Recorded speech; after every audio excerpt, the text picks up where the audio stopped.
If you are new to sports betting and looking to get into it, opening up a sportsbook app and seeing all those numbers can be overwhelming, or at least a little bit confusing.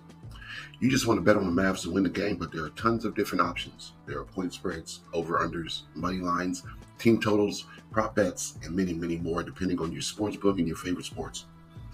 Just for starters, I'll explain the main ones and what they mean and how to bet them. So, money line, point spreads, and totals are usually the most popular way to bet on any given game. They all have pluses and minuses and usually different odds attached to them. So now you might ask, what are odds? This is the number that dictates how much you'll be paid if your bet wins. Usually a 3-digit number, maybe more, starting at 100, usually shown like this. It's plus 100. From 100, which is a positive number, the line we call it, can move either way in a negative or positive direction.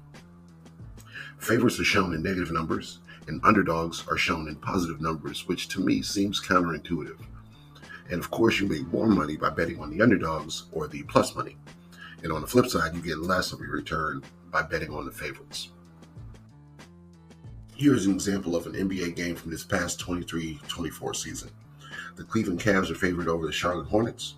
Listed here are the point spread, the total, over-under, the money line bets, all with different odds attached. If there is a number that you're going to see most, it's minus 110. This is the sportsbook's way of ensuring they make money, assuming that they have equal bets or equal action on both sides. So imagine there are two people that bet $100 for easy math on either side of a game. The first person wins their bet, so at minus 110, they get $90.91 back plus their initial $100 bet. The second person loses their bet, and the book gets to keep the whole $100. So out of the $200 they collected and then paid out to the winner, they get to keep $9.09. They refer to this as the vigorish, or just vig, or juice, or simply the amount the sportsbook keeps for taking your bet. Whether you win or lose, they make something from somebody. Generally, that's why the line or the odds move. Too much action on one side causes a sportsbook to have more risk, so they entice more people to the other side by moving the line. Too much money on the Hornets plus 13, they'll move the line down to 12.5, probably still at minus 110. So why 12.5? And what's a point spread? A point spread is a betting concept used to even the playing field between two teams of differing abilities, making the game more competitive. It is a number set by the bookmakers to represent the expected margin of victory for the favored team. These are the point spreads of our example. It says the sportsbook thinks that the Cavs are 13 points better than the Hornets based on a ton of factors. They are going to take action or bets at this number and then move the line in the direction the public or professional bettors are heavily betting. If it seems pretty even on both sides, then the number won't move. They may move the odds a little each way before fully changing the number also. So instead of minus 110, you may see a minus 15 or minus 115, minus 120, or even a plus 105 or a plus 110, and everything in between. Around minus 125 and 135 is really when they start to change the number. They develop these point spreads based on something called power rankings, which is a whole video explanation in itself. So how do you take the spread out of the equation and just bet a team to win? Bet the money line. So what's a money line? A money line is a type of wager commonly used in sports betting where you simply pick the winner of a game or an event. Unlike point spread betting, which involves betting on the margin of victory, a money line bet focuses solely on which team or player will win outright. Here are the money line odds from our example. Now, from what we've already learned, we can make a ton more money by betting on the Hornets to beat the Cavs outright. But as 13-point underdogs, no one looking at the stats from the season or the last few games thinks so. But just to play it out, if we bet $100 at plus 550, we would make $550 plus the initial $100 for $650. But on the other side, if we bet the Cavs on the money line at minus 850 with the same $100, we would profit $11.76 if we win, and of course, get our $100 back. Obviously, we don't bet that by itself. The books have based these odds on the likelihood of each outcome, with the favorite having higher probability of winning and the underdog having a lower probability. Thus, they are willing to pay you more for what probably won't happen. Okay, so that all makes sense, right? But what if you're not sure either team can cover the spread? You know the Cavs are going to win, but you know you can't touch that money line. So let's take a look at the total. What are over-unders? Betting the total, also known as over-under betting, involves wagering on the combined score of teams in a game. Instead of betting on which team will win, you bet on the total number of points, goals, runs, etc.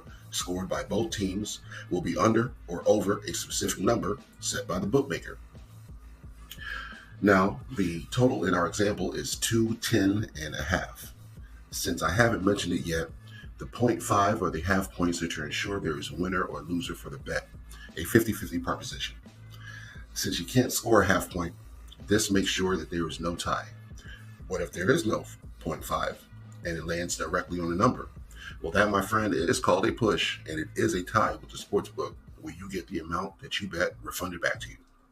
But in this case, we have 210.5. So if you assume that both teams play good defense, or maybe there's a star player out that contributes a lot to scoring, then maybe we lean under. If these teams play absolutely no defense and consistently put up big numbers on the scoreboard, we might want to look at the over. It won't matter who wins as long as the combined score of both teams is 211 or more. All right, so that felt like a bunch, but we primarily looked at all of those concepts from the NBA's perspective. But the NBA differs from the NHL, and the NHL differs from the NFL, and the MLB, well, you get it. But instead of going into the same depth with those, I'll point out the main differences now, and we'll attack those nuances in another video. Now we introduce point spreads in terms of basketball, and the other popular sport where it definitely comes into play is American football.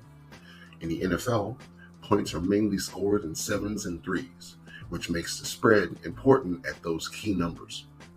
For example, the Baltimore Ravens are playing the Kansas City Chiefs, and the spread is 2.5, meaning the books feel it'll be a close game either way, since the points are scored in at least 3s, and the advantage is given to Kansas City for being at home. Everything else equal. The total and the money line, of course, operate the same way.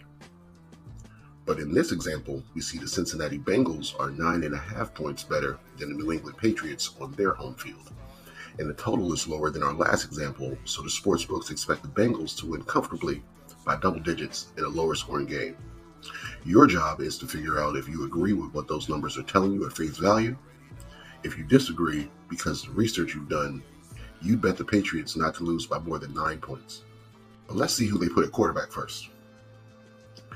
Major League Baseball gives me heart palpitations, but I ain't no bitch, so I'm going to figure it out. But it's definitely different than the previous two sports, whereas the NBA plays 82 games, some back-to-back, but usually with rest days in between to travel and practice. The NFL plays once a week for 20 weeks, 3 preseason, 17 regular season games, but it's a harder contact sport.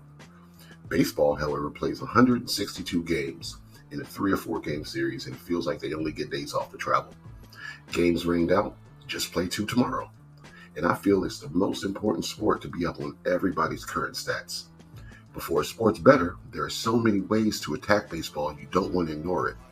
But let's look at an example so you know what to expect when looking at baseball bets.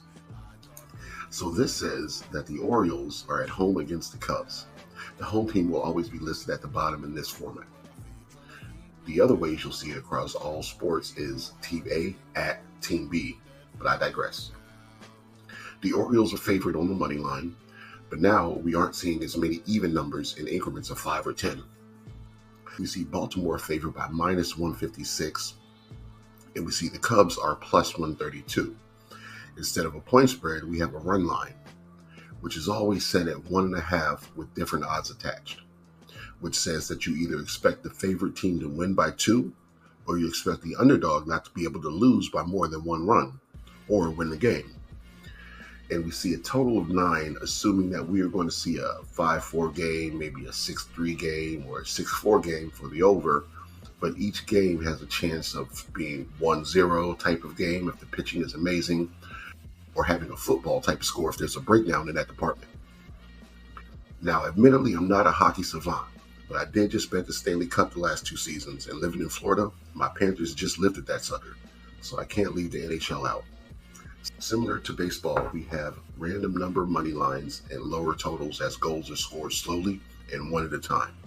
But the biggest difference in this example is the puck line instead of a run line or a point spread. It's also usually set at 1.5 per game with different odds attached. The level of research required in each sport does not change. It is important to know who's out and who's in, offensive and defensive advantages, home and road records, points per game and points against. It really won't stop unless you stop it. Sports stats are a rabbit hole you can spend hours in, so it's good to develop a system or have a group of people to bounce opinions off. Or find one of us on YouTube that you like to break everything down for you. And if you're still here, I hope it'll be me. So like and subscribe if this was at all helpful to you. I do daily sports picks and recaps for all the sports I went over. I've been serious about sports betting since 2019, and I'm learning every day. My next video in this series will aim to break down another aspect of this process, and if there's anything you'd like for me to explain, leave it in the comments. I am not a professional bettor. This is my process and my journey through trying to master the skill of sports handicapping. I hope you join me. See you tomorrow to talk more sports.